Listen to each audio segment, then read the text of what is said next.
ऐतिहासिक एकता सम्मेलन में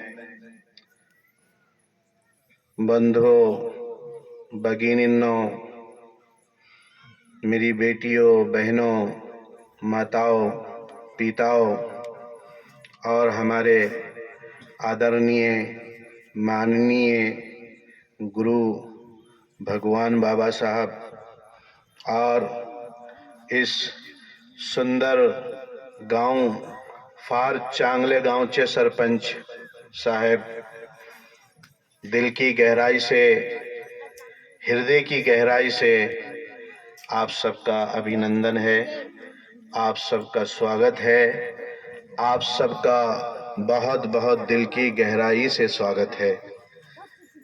आज मानवता के प्रेम को जगाने के लिए, इंसानियत को जगाने के लिए मैंने जितने सम्मेलन में गया, सच्ची बात बताऊं, आप हमारे भाई हैं, है नहीं है? अभी मैं बताऊंगा, आप हमारे भाई हैं तो भाई से सच ही बोलना चाहिए ना। ऑल इंडिया में जितने भी प्रोग्राम में गया तो वहां एकता सम्मेलन सिर्फ मुसलमानों ने किया। आज इस गांव की खूबसूरती, सरपंच साहब की खूबसूरती ये है कि आज के एकता सम्मेलन हिंदू और मुसलमान दोनों ने किया।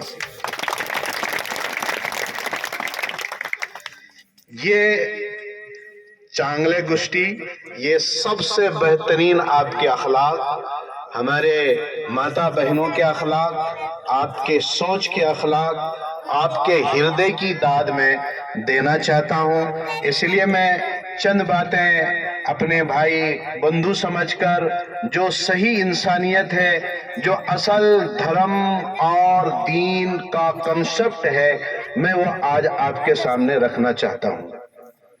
मेरे बहुत देरीना और बहुत दिनों से भगवान बाबा मेरे बहुत अच्छे मित्र ही नहीं बल्कि सही दिशा में लोगों की मार्गदर्शन कराने में पूरे महाराष्ट्र में एक नंबर हमारे भगवान बाबा का है, जो हर समस्या से उठकर इंसानियत पर और हर समुदाय से आगे बढ़कर एक इंसानियत पर सबसे ज्यादा जोर देने वाले, मैं इस इलाके में सबसे ग्रेड टू ग्रेड मैं भगवान बाबा को समझता हूँ। ये उनकी बड़ापन है, ये उनकी अखलाक और उनके हृदय की सबसे बेहतरीन जो अखलाक है, ये उनकी अखलाक की बात है कि इतने कमजोरी के बावजूद सिर्फ क्यों आए, ताकि हम मोहब्बत को बढ़ावा दे सकें। आपसे कुछ मांगने नहीं आए, आपको देने के लिए आए हैं कि कहाँ चल रहे हो, किधर चल रहे हो, कैसे जाना है, मार्गदर्शन करो। आज व्हाट्सएप यूनिवर्सिटी के मार्गदर्शन पे मत चलो, तुम बहुत पीछे चले जाओगे। आज तुमको हमको जरूरत है कि हम इंसानों की कही हुई बातों पर मार्गदर्शन करें। मैंने जो पढ़ी थी, ओम सहना ववतो सहनो भुनक्तो शावेरियम, कड़वा वाहे मौलाना, लोगों सुन लो, इसका एक रेड तर्जुमा होता है, अनुवाद होता है, रब्बी अस्सिर वला तुअस्सिर वतम्मिम बिल खैर वबिका नस्तईन या फत्ताह। जब मैं अपने गुरु के पास संस्कृत सीखने गया तो यही सिखाया, तो मुझे बड़ा आश्चर्य हुआ और बहुत हैरत हुई कि ये तो बिल्कुल वही है जो हम अपने मकतब में बच्चों को पढ़ाते हैं। ओम सहना ववतो सहनो भुनक्तो, इसको कई किरत से पढ़ी जाती है, जैसे कुरान अलग अलग किरत से पढ़ते हैं ना, इसको भी कई टून के साथ पढ़ी जाती है। लेकिन मैं जो टून में पढ़ता हूँ, मेरे गुरु को भी ये बहुत पसंद आया था कि यार फार चांगले, बहुत अच्छे लहजे में पढ़ दिए तुमने इसको।